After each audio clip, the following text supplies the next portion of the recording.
What's up mga ka-livestock? Yung case natin ngayon ay yung tinatawag na congenital tremors.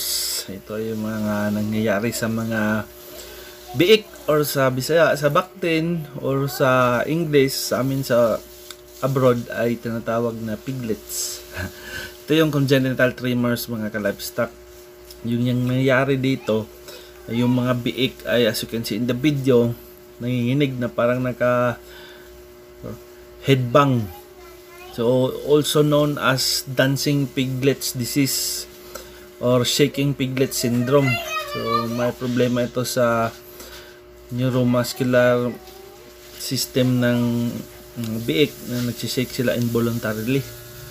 So ang mga tremor to ay nag-range from mild to severe at saka naapektuhan yung pagdede ng mga piglets na pag di sila makadede, lead to mamamatay sila.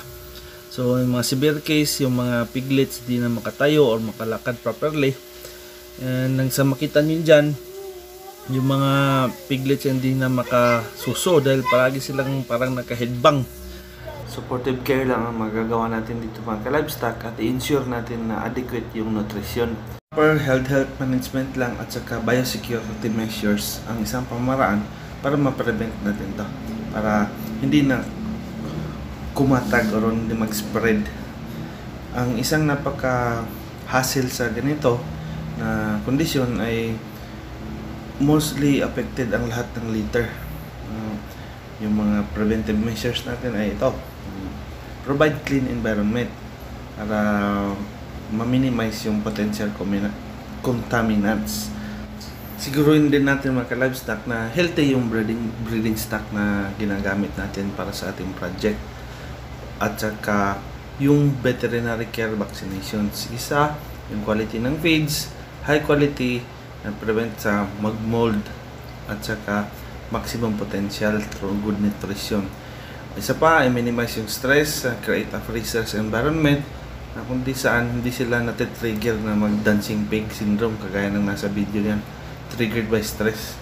Isa pa din ay monitor natin yung mga pregnant sow for any signs of illness or distress. At pag may nakita tayo, i-alert natin agad yung mga veterinarians natin.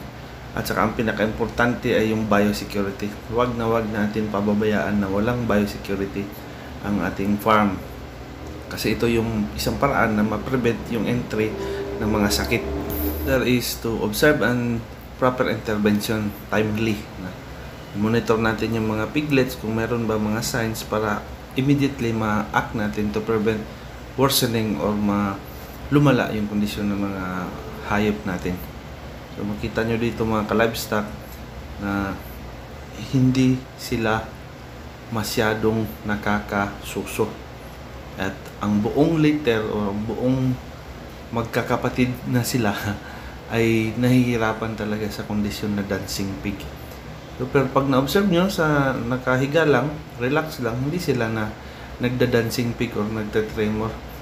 Isa na mga problema ng ating mga backyard racers kapag natamaan ng ganitong kondisyon yung mga hayop natin. O, kita nyo sa ibabaw, nagtulog sila, kalma lang, pero by the time na na-trigger sila, nag-shake sila ulit.